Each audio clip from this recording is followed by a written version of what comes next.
હવે જો કેવી લાગુ છું વિથ બિંદી. બિંદી મારામાં શૂટ થાય છે કે નથી થતી કહી દેજો તમે લોકો.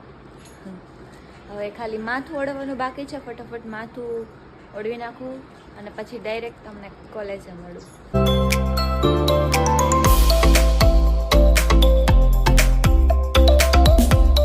હવે ફોટો પાડવા જવાના છે. શું કહેશું? આ બધા જો રેડી થઈ ગયા. બધા કેવા લાગે આમ લાઈનમાં તો ઊભા રહ્યો. કોણ મસ્ત લાગે છે એ કઈ નહીં.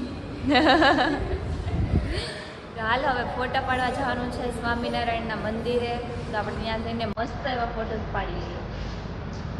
હા જોઈ લે તું જોઈ લે.